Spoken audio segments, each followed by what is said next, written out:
COP, which is happening at uh, Dubai. So I think yesterday it was 7 days completed, and so today it's a rest day. So the first 1 week has uh, been completed, and COP28 negotiations have reached a important stage. And yesterday, lot of developments, very exciting developments could be seen. We'll go through all what all happened yesterday. Uh,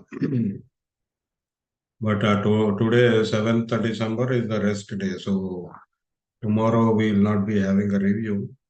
Even though I'll try, if we can discuss some of the texts in detail, I'll try.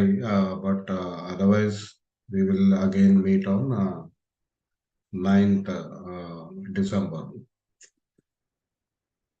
So yesterday it was declared, COP28 is having different themes every day. So yesterday it was multi-level action, urbanization, built environment, and transport. So this multi-level action is, generally climate action is talked about, but there is a expectation of the governments to take action. That too national governments. So I think people realize that it is not enough. So we need action at various levels, from local to global. So local, regional, national, and then regional, and then global. So these are the different levels of action which is required. In fact, this review is part of Council for Green Revolution and Center for Earth Leadership and Sustainability to trigger local action. So so the multi-level action day yesterday is in tune with the work which we have been doing for the past 3 years with Hyderabad as center, and we are talking to various groups, stakeholders, basically to trigger action, discussion, and develop solutions for this greatest ever emergency thrust on the earth.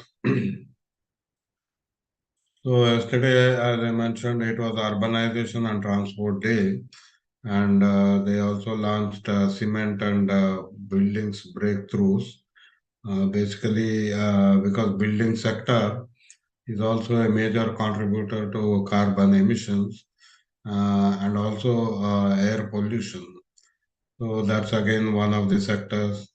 Then UAE also is working on waste to zero initiative to scale up decarbonized waste management, because waste management is also a source of carbon emissions, especially if you have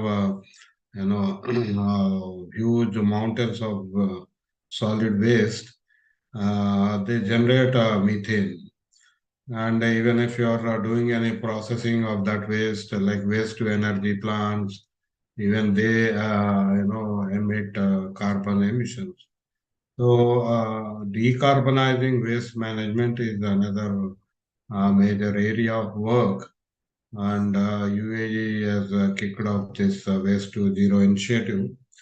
In fact, even before that, across the world, groups have been working on waste to zero waste management. That's what the name is, ZWM.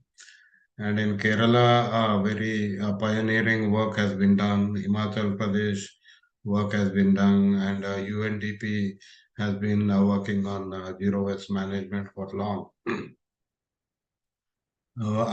Then another initiative which was launched yesterday was a global platform to use satellite monitoring to track and measure methane emissions from waste. So, as I mentioned, a lot of waste all over the world generates methane. So, now there is a global platform which uses satellite to track. But again, this has some implications because this data, whatever is generated, it needs to be ground truth. So it's not just because from the air, from far away, satellite can collect data. We need to do ground truthing, and I hope this platform will have that ability to work at the ground level as well, so that it matches with the satellite data. Road transport has been again identified as a major source, and now there is a collaboration to achieve zero emission vehicle by 2030. So UN Habitat, this is again a UN organization. They hosted a ministerial meeting. So ministers were there meeting, supporting urban environment. Now, all the cities, major mega cities, are again sources of pollution and carbon emissions. So, urban environments are also focused upon to withstand climate changes. They are the contributor, but also they are the recipients of climate disasters, which we have seen in the last 3 days in Chennai. And before we had heavy rains in Hyderabad, then very dangerous levels of air pollution in Delhi and Mumbai, Bangalore, so New York. So all the cities are also facing the brunt of climate events.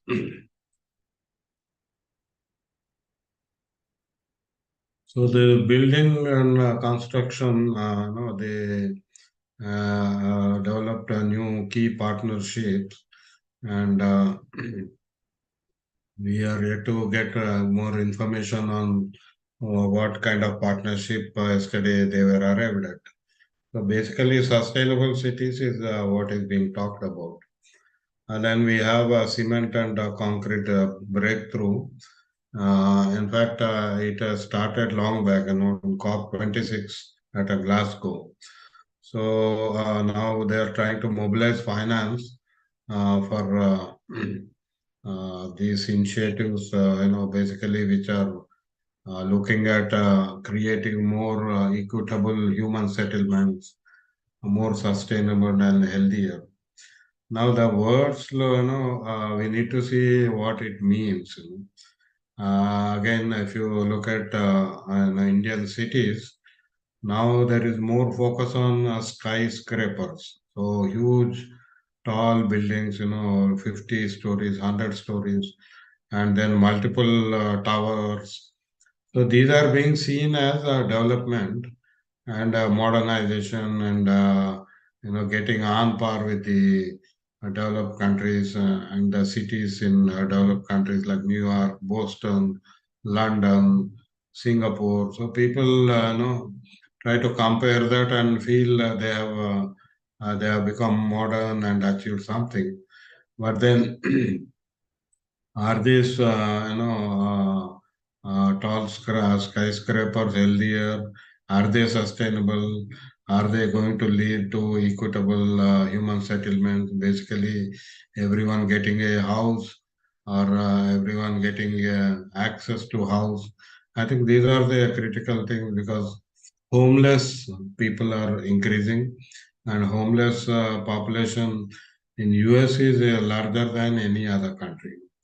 So I think this, the fallout of this city growth, which is focused on only tall buildings, I think the result is homeless people.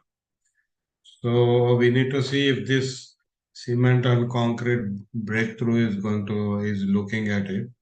But we could see that cement companies, 10 largest cement companies, have come together yesterday, and they are now decarbonizing cement production. So cement production again is also a major contributor, and just two countries, Cemex and Holcim, they are the biggest cement producers in UK and US. So they are also trying to address the emissions and try to achieve net zero emissions within 25 years.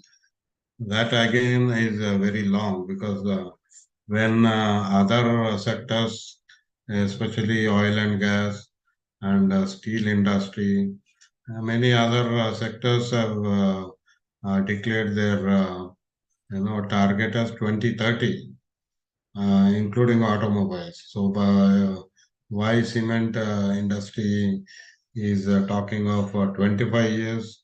That means if you're talking 2023, it could be in 2048.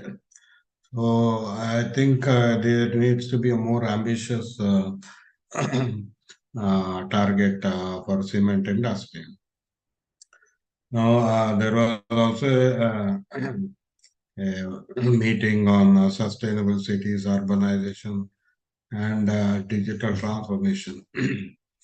So these are some of the activities. And yesterday there was a buildings breakthrough. That's a platform launched by France and Morocco, which was joined by 25 countries. I don't have any information whether India is part of it, but this word breakthrough is now actually there is a breakthrough energy company promoted by Bill Gates.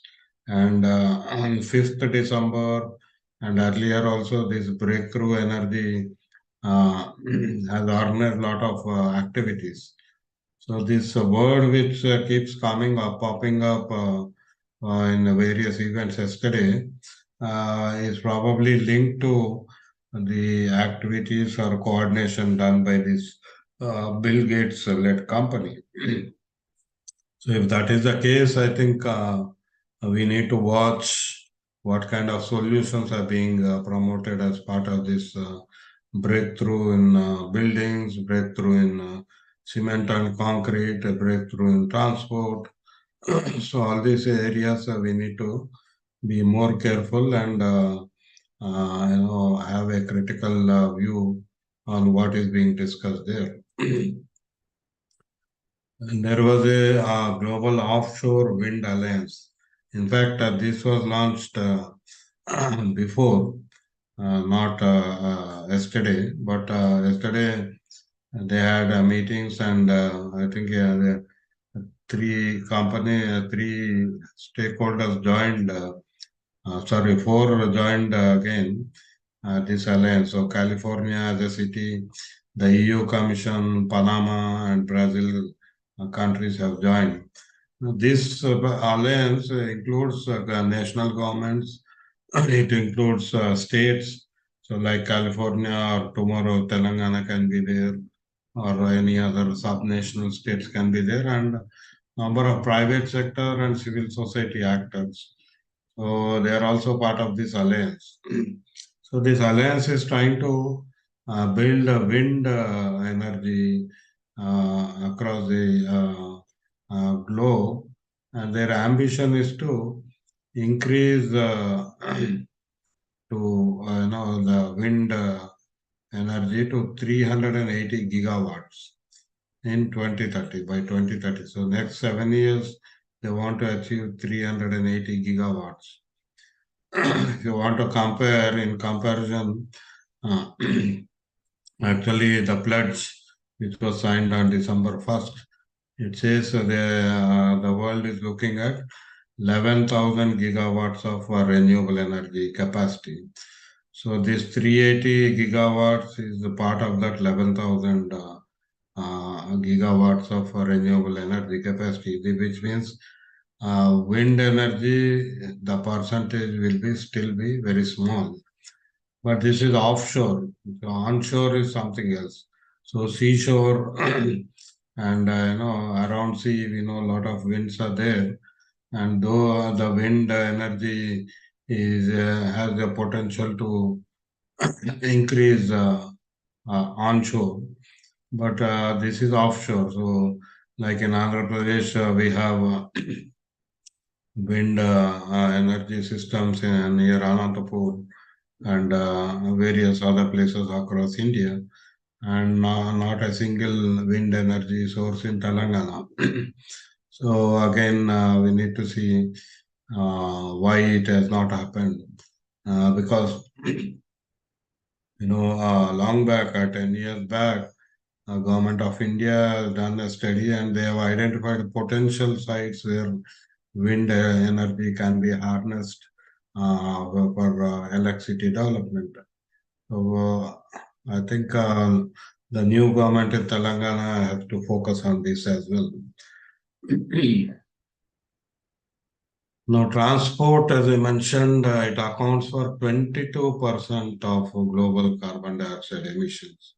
So again, this is a very big sector. So transport, again, it's not just a road transport. It includes shipping. It includes all kinds of transport. So road transport, I think still there are studies which tell us. Right now, I don't have that figure, but yesterday road transport was one of the discussion points. Now, this is what the hotel at Dubai Expo City is saying.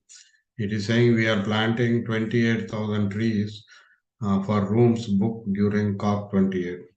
So the carbon footprint of the rooms and the people staying there, this hotel is saying they are converting it into 28,000 trees, which will be planted now. So probably we need to see next 3-4 years how this solution will help in reducing the carbon footprint of this hotel residents. But it also indicates, businesses are now trying to take their own action. So this is again a kind of financing climate action. So hopefully in India, hotels and businesses will also replicate this kind of action and finance initiatives like afforestation, forest development, tree planting, wherever individuals, civil society organizations are doing. Now, as part of the meetings yesterday, I think there was a lot of side events. So one of the side events was by Greenpeace. So they released a report, and the report, clearly says every ton of carbon emitted today is a time bomb of later fatalities. So which usually people are still not realizing while the carbon is released. So whatever is released today, the impact will be seen tomorrow or later. So today's emissions cause tomorrow's deaths. So the COP28 must send a clear signal to fossil fuel companies around the world that their deadly business is over. That's a message is coming from Greenpeace International.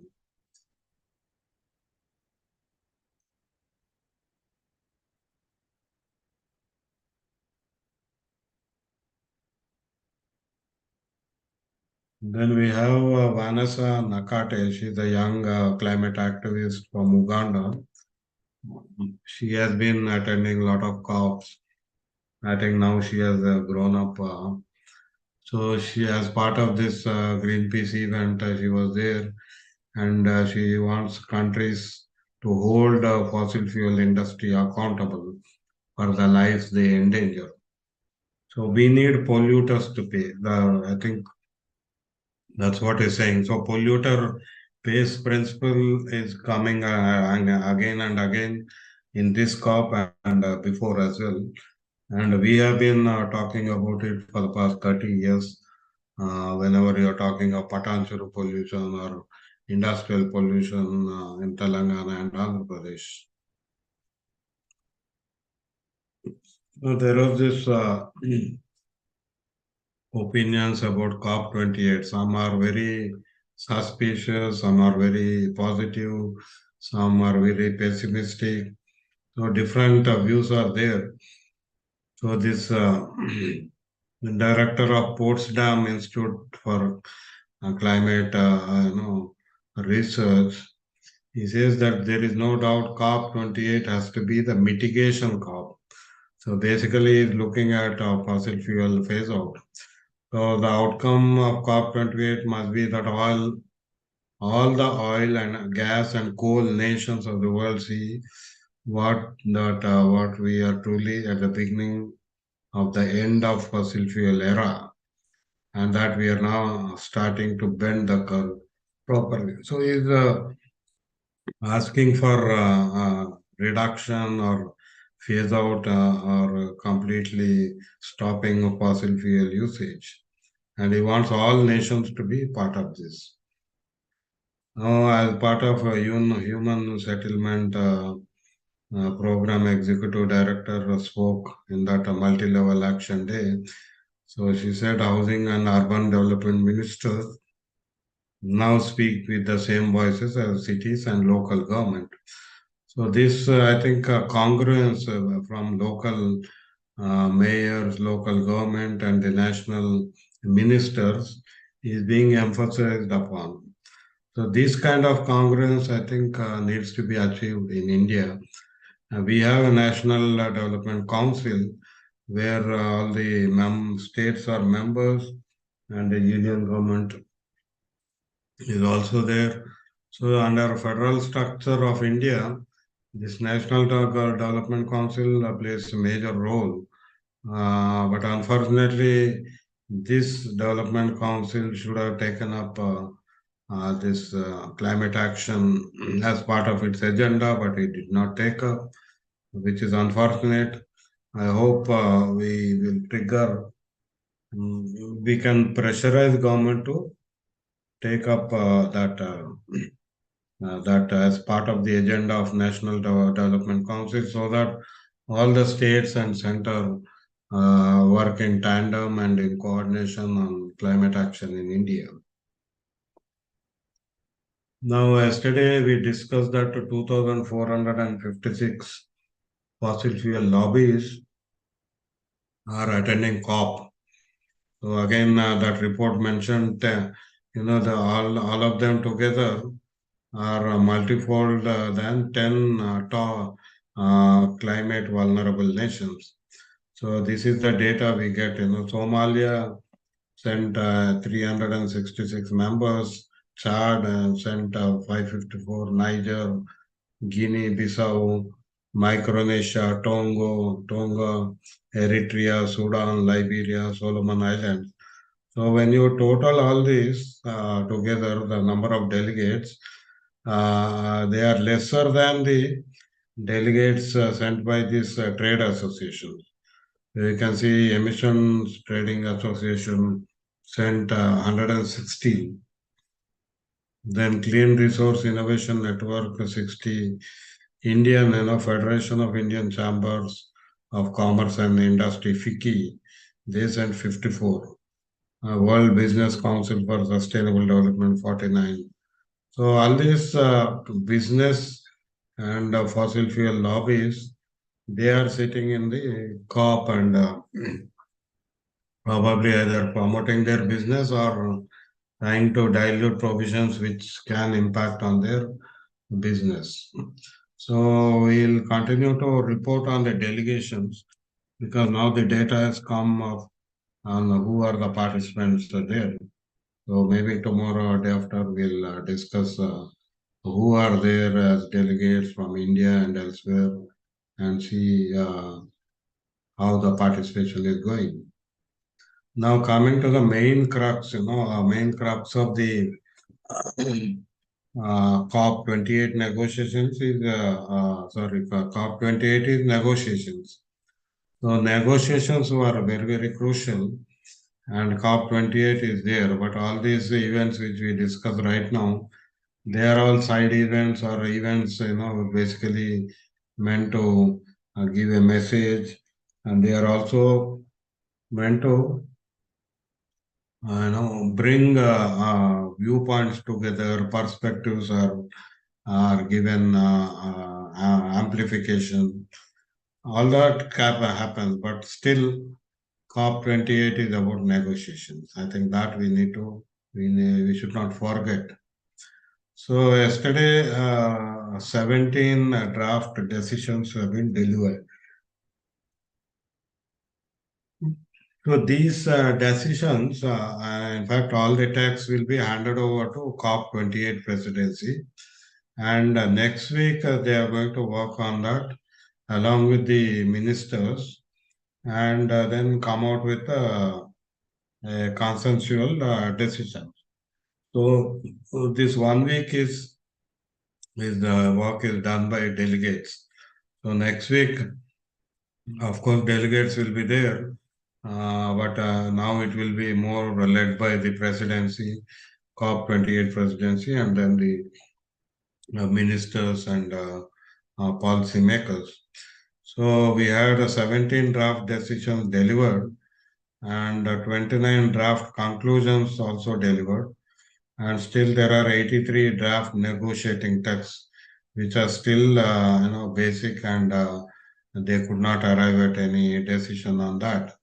So all these texts are very, very important, but dealing with different subjects like global goal on adaptation, global stock take, a simple adaptation fund, mitigation fund, so adaptation and mitigation work program.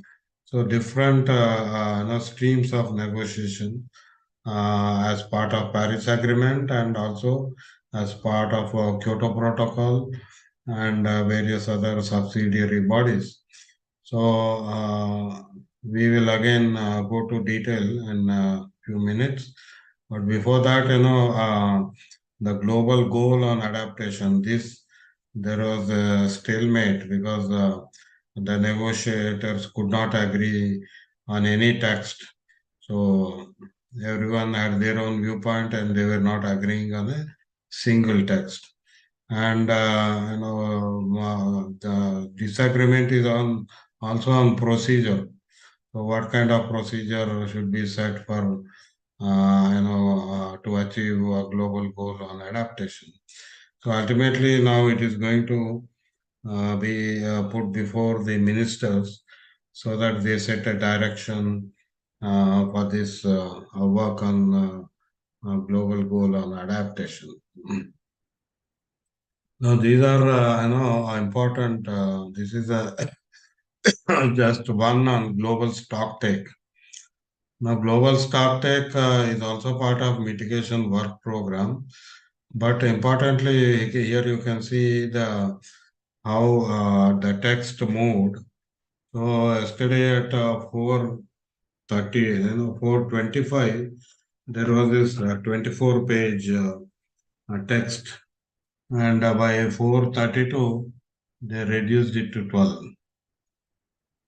And then, this ultimately they submitted a draft conclusion text, which is just 1 page.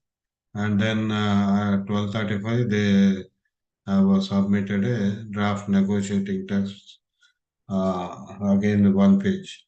So all these four together, they are the same text which were introduced in the morning yesterday. If you remember, we discussed this because a day before in the night at 11:30, some of the text was released, and this was discussed yesterday, but they could not arrive at any conclusion. So this global stock take, whatever options they were discussing, this actually flows from earlier COP. So at COP26, so for the first time, Glasgow COP26 summit, this text was given and included in cover decision. So yeah, apart from what all you see here, clearly just look at it says phase down of unabated coal power and phase out of inefficient fossil fuel subsidies. So this is the crux of the COP26 text which was approved. So phase down of unabated coal power and phase out of inefficient fossil fuel subsidies. Now, this was a call, there was no target, there was no particular goal, or it was a call, and it came after a lot of wrangling between the groups and countries. But nevertheless, COP26 was able to put fossil fuel into the cover decision. But at COP27, again, there was discussion on that, and India succeeded in including all fossil fuels. So now 80 plus countries supported, to expand this phase down of, fossil fuels. So that was agreed upon by 80 plus countries out of 197 countries. But still, it could not reach the cover decision because a few countries opposed it completely and vehemently. So now in COP28, yesterday we have seen this text in the global stock take.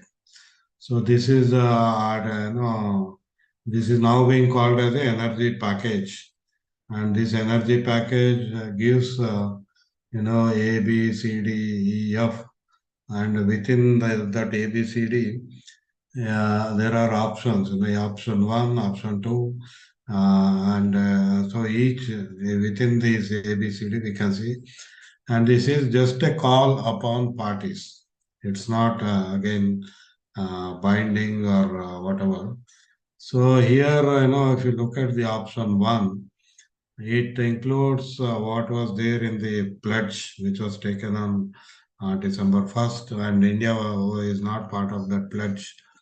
So it says tripling renewable energy capacity and doubling global average annual rate of energy efficiency improvement. So this is one text. Then there is additionality about the coal.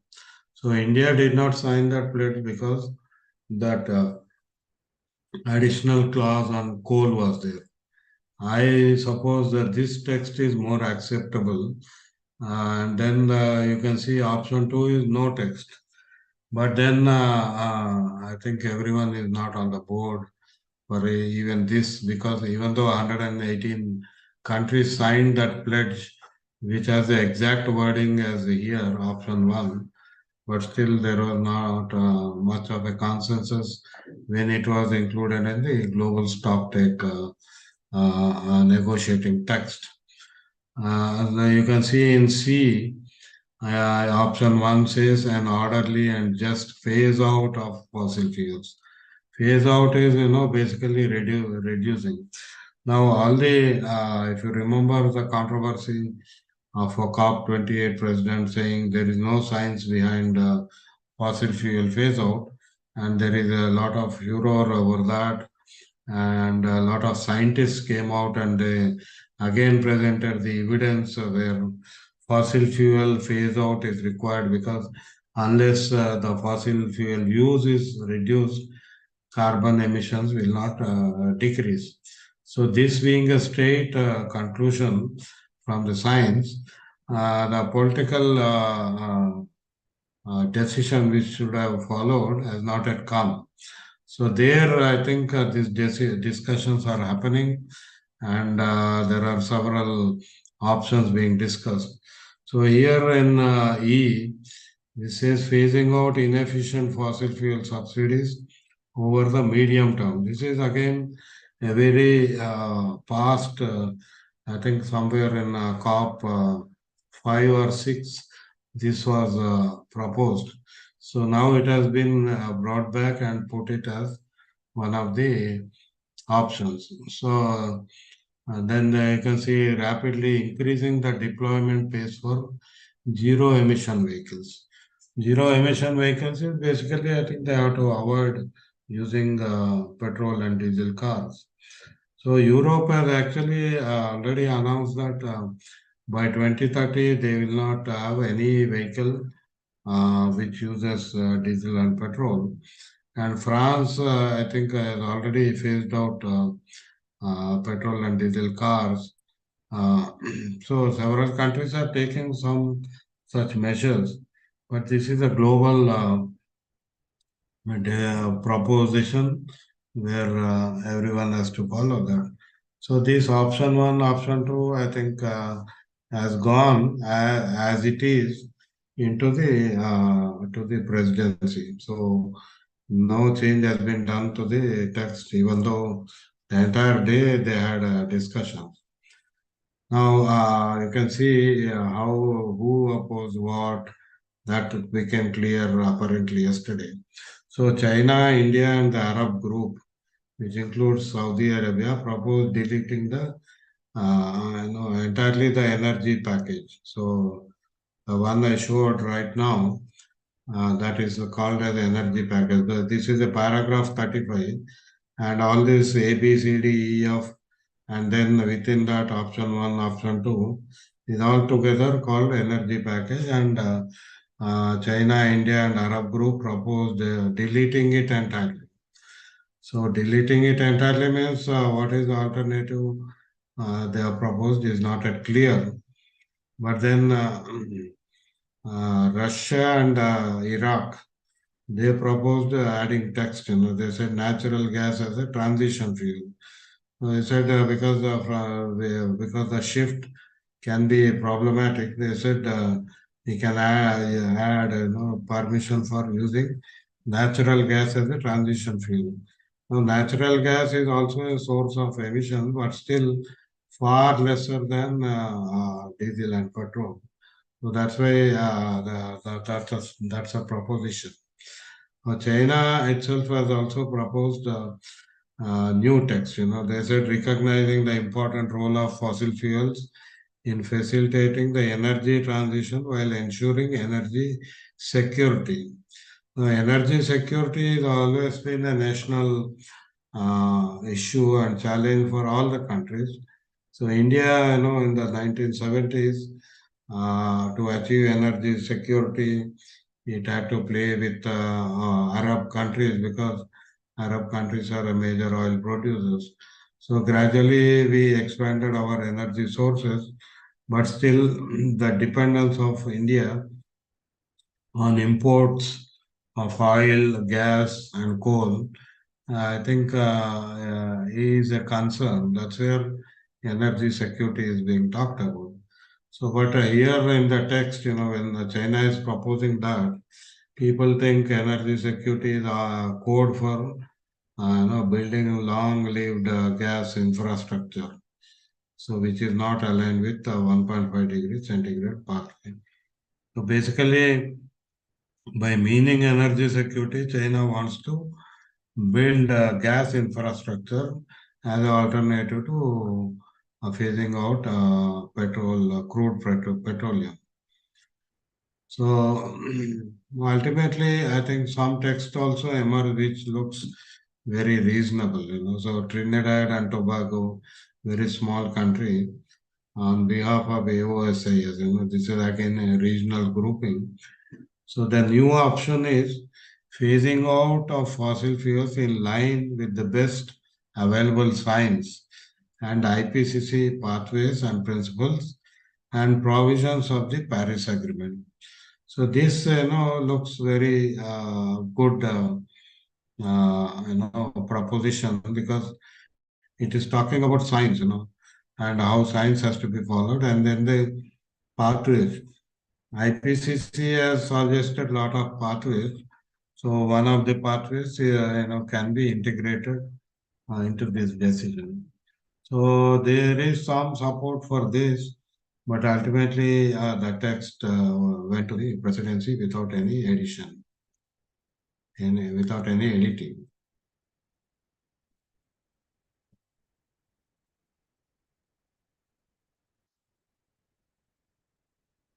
There was a global tipping point report yesterday released. Now, this report has identified some tipping points which indicate a serious level of global warming. So, the tipping point, as defined by them, is environmental stresses could become so severe that large parts of the natural world are unable to maintain their current state, leading to abrupt and or irreversible changes. So, natural world. So, it could be ecosystems or particular regions. They may change completely, suddenly, and irreversibly. So, there is no going back. So, this report has said those are the tipping points. That means once it is tipped, there is nothing we can recover out of it. So they identified five major tipping systems. So one is the Greenland, then the West Antarctic ice sheets. So the Greenland is also ice laden country, and there is a lot of ice which is melting. So even Antarctic ice sheets are also melting. Then warm water coral reefs. The coral reefs are sources of ocean life, and warm water coral reefs are also being impacted. North Atlantic subpolar gyre circulation. So this is again a weather pattern which is related to the polar, and again this could change permanently. Permafrost regions, so very cold, minus 100, minus 200 degree regions, wherever they are. It could be Siberia, it could be Arctic, Antarctica. So all those regions could see a change which could be irreversible is what this report is saying. And this report suggests a lot of solutions, and one of them is a global governance. So it says global governance is currently inadequate to minimize tipping point threats and to do so equitably. Now, why global governance is because these systems which are being talked about, these are all common areas. They does not belong to any country, but still the impact on them is very high due to the rise in earth temperature. So who and how it can be managed, or the impacts can be reduced, is still a question. So that's why this report brings out that the need for a global governance, and that is inadequate, is the comment made. And it suggests a polycentric architecture, which is the appropriate model for governance, because you cannot again assign this to a particular country or a particular UN institution. So polycentric means multiple centered architecture is what this report is talking about. I'm going into the length of it because it is again related to the work we have been doing and with our own perspective at Council for Green Revolution and cells. So here you can see the scale, different scales they have identified for any particular earth tipping system. So one is global, regional, and national, and local. So at each level, they have found, they have assigned governance tasks, and they have given actor examples. So I think these are very detailed kind of model which has been suggested. So we need to replicate or copy this kind of structure for everything. Why only for tipping system? Because whenever we are talking of Amazon, which is the largest carbon sink, and which is the lung of the planet. How do others, also put pressure on Brazil government, Brazil and some other countries where Amazon forests are there? Because whatever it is done there, it could be a national decision, but the impact will be global. So the role of a global concerns in managing Amazon forests need to be integrated. But on the other hand, US in the past also 10 years back, they try to intervene in forest management in India and some other countries, citing that because of poor management, the entire global atmosphere is impacted and they are impacted because of that. So if this is the case with the US, I think it's the case with all countries. So we need to see how a global architecture is brought out to respond to the global level problems, especially oceans, big Himalayan regions, all the Andes regions. All these things are multinational, multi-state issues. No, there was a sustainable fashion show.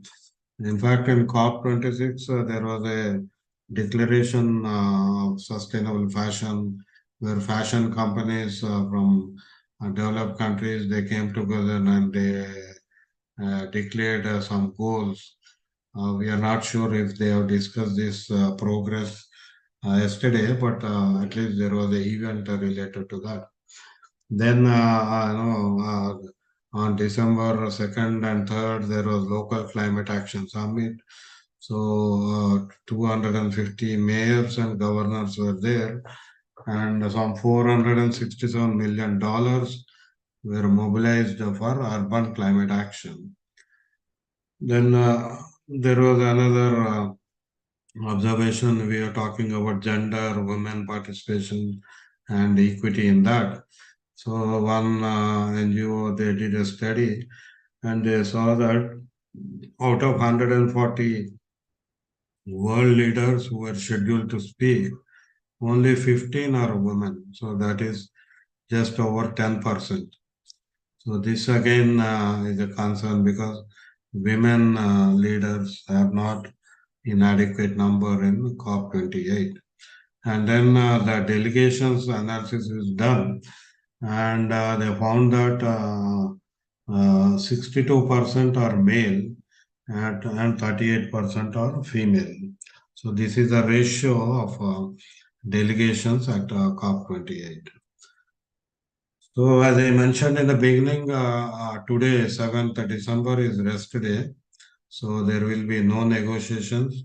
In fact, COP28 Dubai, they have sent out information that all the rooms, the gates will be locked.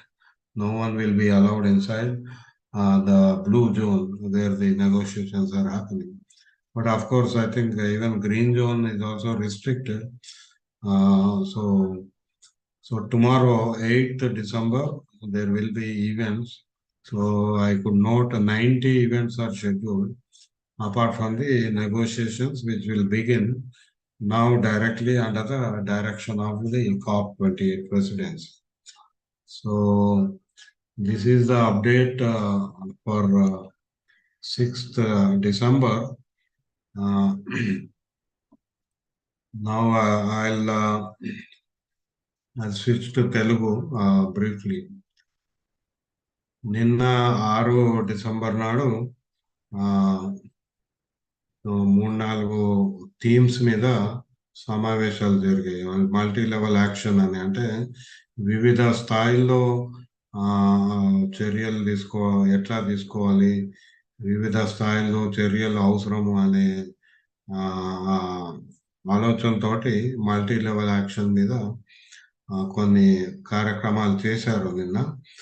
మేము కూడా ఇక్కడ council for green revolution తర్వాత art centre ఆధ్వర్యంలో స్థానికంగా మనము పని చేయాల్సిన అవసరం ఉంది. స్థానికంగా ఆలోచనలు చేయాలి, స్థానికంగా మన సమస్యల గురించి మనమే ఒక చోట చేరి చర్చించి పరిష్కారాలు కనుగొనాల్సిన అవసరం ఉందని భావిస్తూ ఇప్పుడు ఈ కార్యక్రమాలు ఇట్లా చేస్తున్నాం. ప్రతి కాప్ సమావేశాల సందర్భంగా కాన్ఫరెన్స్ ఆఫ్ పీపుల్ అని, అంటే లోకల్ యాక్షన్ ఉండాలని మేము కూడా భావిస్తూ ఈ కార్యక్రమాలు చేస్తున్నాం. అయితే నిన్న అక్కడ COP28లో కూడా మల్టీ లెవెల్ యాక్షన్, అంటే కేవలం అంతర్జాతీయంగా భౌగోళిక భూగోళం స్థాయిలో పనిచేస్తే సరిపోదు, అన్ని స్థాయిల్లో పనిచేయాల్సిన అవసరం ఉందని సందేశం ఈ యొక్క మల్టీ లెవెల్ యాక్షన్ కార్యక్రమాల నుంచి వస్తుంది. తర్వాత ఆ పట్టణాల మీద చర్చ జరిగింది. పట్టణాల వల్ల పట్టణాలు ఈ ప్రకృతి వైపరీత్యాల వలన చాలా నష్టపోతున్న పరిస్థితిని గుర్తించారు. కానీ పట్టణాలు కూడా ఈ కాలుష్య ఉద్గారాలకు, కర్బన ఉద్గారాలకు దోహదపడుతున్నాయి. వాటి నుంచి కూడా మనకు ఎమిషన్స్ వస్తున్నాయి అనేది అనేక అధ్యయనాలు చెప్తున్నాయి.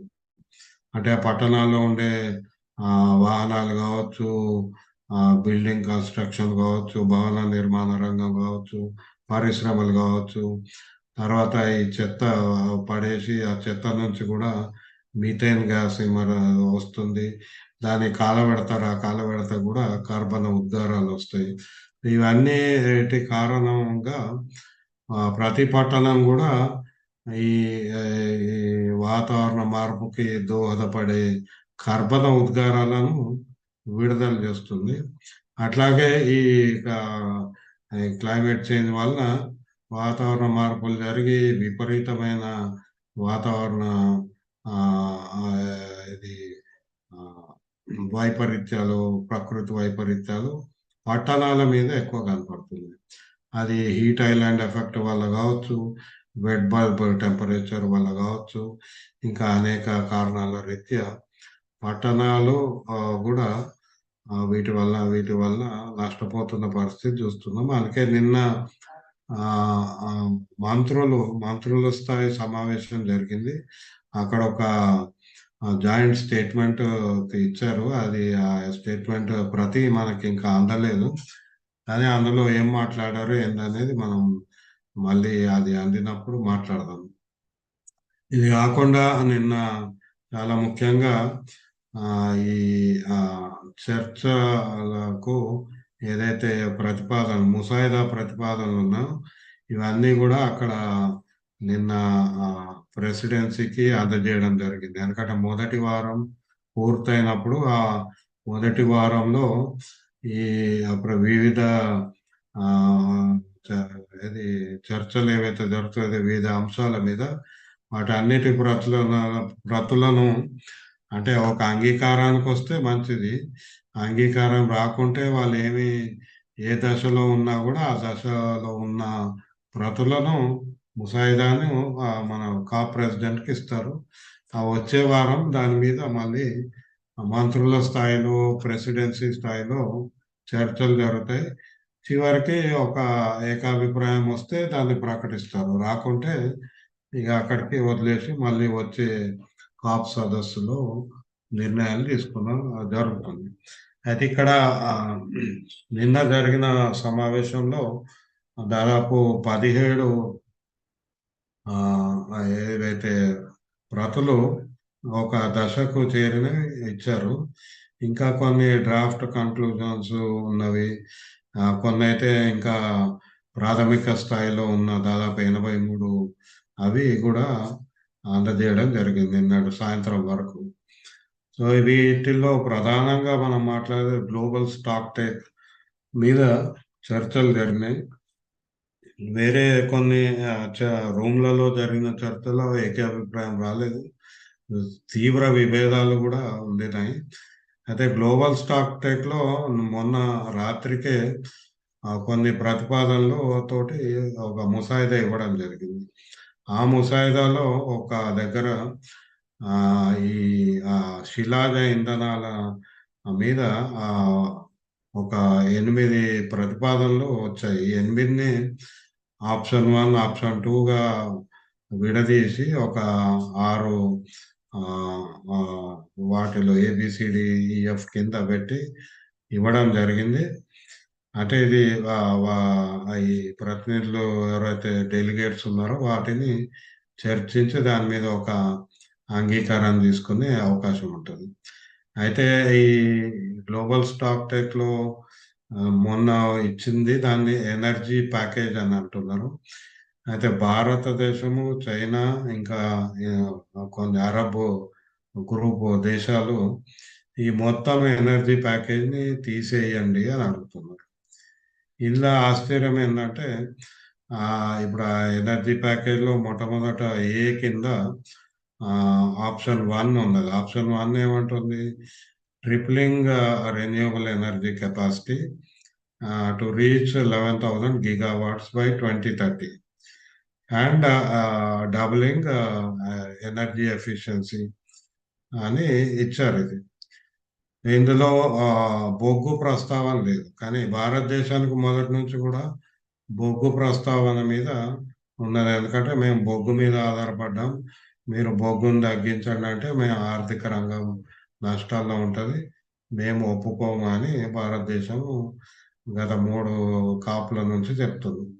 అయితే ఈ ఆప్షన్ పూర్తిగా ఎత్తేయమని ఎందుకు అన్నది అనేది ఆ, అది అనుమానంగా ఉంది. ఎందుకంటే G20 సదస్సు మన భారతదేశ నాయకత్వంలో సెప్టెంబర్లో జరిగింది. ఆ సెప్టెంబర్లో ఆ, తీసిన ఉమ్మడి ప్రకటనలో ఇదే పదజాలం ఉంది: tripling renewable energy capacity and improving energy efficiency. అంటే ఇది భారతదేశమే దాన్ని ఆమోదించి భారతదేశ నాయకత్వంలో ఈ అన్ని దేశాలను ఇది చేయండి అని ఒక పిలుపునిచ్చిన ప్రతి క్లైమేట్ చేంజ్కి అక్కడ ఇచ్చారు.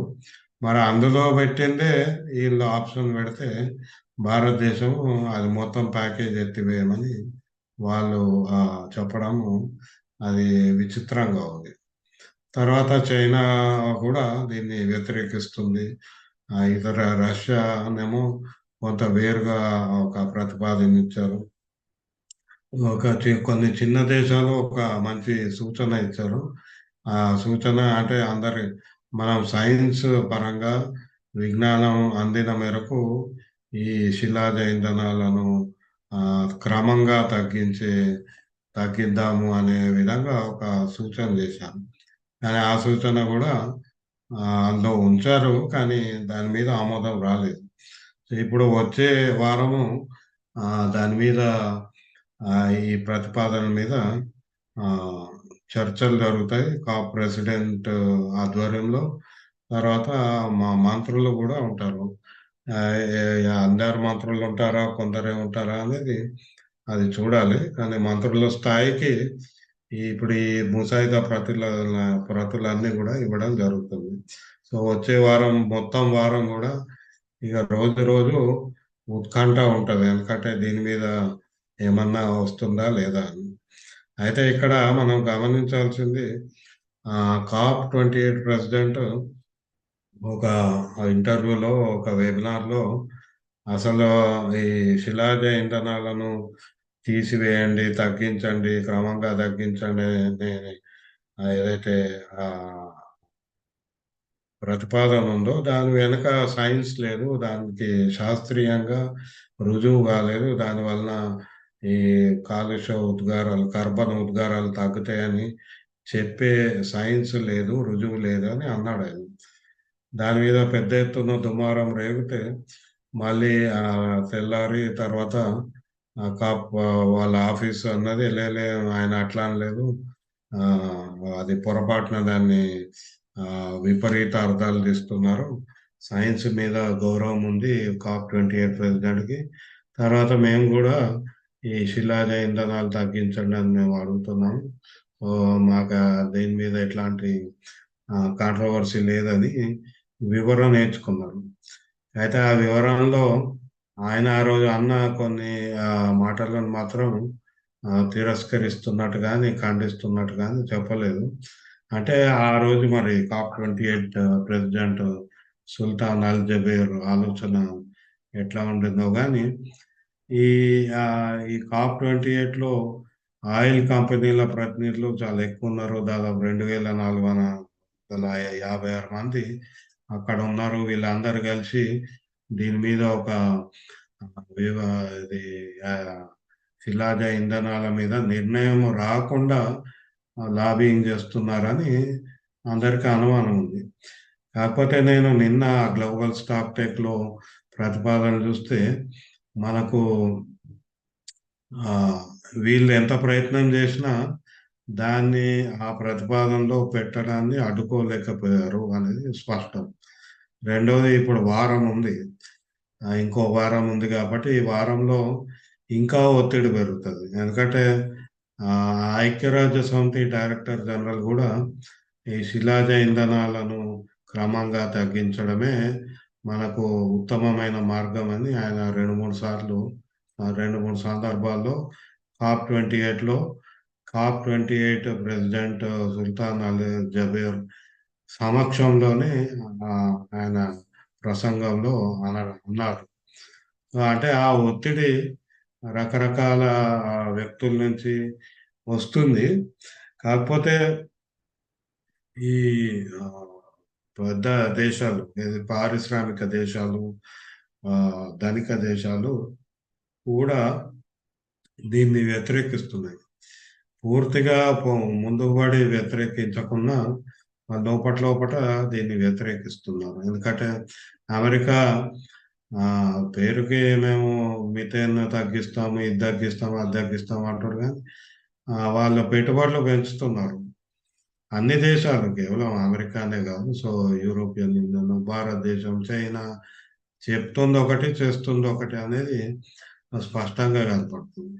కానీ ఇక్కడ ఐపీసీసీ రిపోర్ట్లు, ఈ నిన్న మొన్న వచ్చిన వరల్డ్ మెటీరియల్ ఆర్గనైజేషన్ రిపోర్టు, తర్వాత ఎమిషన్స్ మీద కూడా ఈ మధ్య ఇంకో 120 మంది శాస్త్రవేత్తలు ఇచ్చిన రిపోర్ట్, ఇవన్నీ చూస్తే శిలాజ ఇంధనాల మీద నిర్ణయము ఆ, దాన్ని పోస్ట్పోన్ చేయడానికి ఆస్కారం కనపడట్లేదు. ఎందుకంటే ఇప్పటికే మనము డేంజర్ జోన్ దాటినామని చెప్తున్నారు. ఇప్పటికే ప్రతి దేశంలో ఈ ఉత్పాతాల వల్ల ఆ, సమస్యలు ఎదురవుతున్నాయి.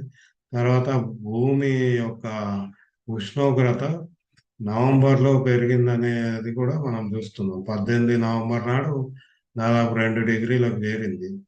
అంటే 1.5 డిగ్రీకే దాన్ని నియంత్రించాలి, అంతకంటే పెంచకుండా చేద్దామని ప్యారిస్ అగ్రిమెంట్లో చేసుకున్న ఒప్పందం. కానీ తర్వాత అన్ని ప్రసంగాల్లో చెప్తున్నా కూడా ఇది మనం 2 డిగ్రీలకి ఒకరోజు చేరినామంటే పరిస్థితి తీవ్రత అందరికి అర్థమవుతుంది. కాకపోతే ఆ ఒకళ్ళని చూసి ఒకళ్ళు వెనకడుగు వేస్తున్నట్టు కనపడుతుంది. వీళ్ళందరూ కలిసి ఒక ముందడుగు వేయాలంటే ఈ స్వచ్ఛంద సంస్థల నుంచి, ఇంకా వివిధ వర్గాల నుంచి ఒత్తిడి వస్తుంది. శాస్త్రవేత్తలు అయితే ఇప్పుడు చాలా మంది అక్కడ COP28లో ఉన్నారు. వాళ్ళు రోజు ప్రెస్ కాన్ఫరెన్స్ పెట్టడం, రిపోర్ట్లు ఇవ్వడము, ఇవన్నీ చేస్తూ ఒత్తిడిని పెంచే ప్రయత్నం చేస్తున్నారు. అది ఎంతవరకు సఫలీకృతం అవుతుందో మనం వచ్చే వారం చూడాలి. అయితే చివరిగా 2-3 విషయాలు. ఒకటేమో ఈ మహిళల సంఖ్య గురించి ఇప్పుడు సమాచారం వచ్చింది. అక్కడ దాదాపు 140 మంది ఆ, ఆ, ప్రసంగిస్తే అంతర్జాతీయ నాయకులు, అందులో కేవలం 15 మందే మహిళలు ఉన్నారు. అట్లాగే అన్ని దేశాల ప్రతినిధి వర్గాల్లో 62% మగవాళ్ళు, 38% మహిళలు ఉన్నారు. సో మహిళల శాతం లేదు అనేది ఒకటైతే, ఆ ఈ ఆదివాసీలు, తర్వాత బలైన వర్గాలు, ఈ క్లైమేట్ చేంజ్ పీడిత దేశ ప్రతినిధులు, వీళ్ళు కూడా తక్కువ సంఖ్యలో ఉన్నారు. వీళ్ళ యొక్క వాయిస్ కానీ, వీళ్ళ యొక్క ఆ, పాల్గొనే పరిస్థితి కానీ COP28లో చాలా తక్కువ ఉన్నది అనేది మనకు కనపడుతుంది. సరే వీళ్ళు వాళ్ళు లేకున్నా వాళ్ళ తరఫున మాట్లాడే స్వచ్ఛంద సంస్థలు ఉన్నాయి. కానీ వీటన్నిటిని వ్యతిరేకించే బిజినెస్ వర్గాలు, బిజినెస్ ఆధారిత స్వచ్ఛంద సంస్థలు, కన్ఫ్యూజన్ చేసే సంస్థలు ఇవన్నీ కూడా అక్కడ ఉన్నాయి. అదొక పెద్ద తిరణాల దాదాపు 1,00,000 మంది అక్కడ ఉన్నారు COP28లో. ఈ 1,00,000 మంది మధ్య భవిష్యత్తుని నిర్ధారించే ఒక దారి గురించి ఈ నడుస్తుంది, ఈ యుద్ధం నడుస్తుంది. అది మాటల యుద్ధం అనుకోండి, చర్చల యుద్ధం అనుకోండి, ఈ మొత్తానికి ఇది ఒక శోషణ జరుగుతుంది. సముద్ర మథనం లాగా ఈ మథనం జరుగుతుంది. ఈ మథనము బహుశా వచ్చే వారంలో దాని నుంచి ఒక అమృతం లాంటి ప్రకటన వస్తుందని మనం ఆశిద్దాము. ఈ రోజుకి సమీక్ష పో ఆపుతున్నాము. తర్వాత వీలైతే రేపు చేస్తాము. వీలైతే రేపు 8 గంటలకే చేస్తాము. అంటే ఇవాళ రెస్ట్ డే అయినా కూడా కొన్ని విషయాలు వివరంగా మాట్లాడుకోవడానికి రేపు వీలైతే చేద్దాము. లేకుంటే రేపు విరామము, ఎందుకంటే ఇవాళ అక్కడ విరామం ఉంది కనుక. తర్వాత 9వ తారీఖు నాడు మళ్ళీ మన సమీక్ష ఉంటుంది. అందరికీ ధన్యవాదాలు.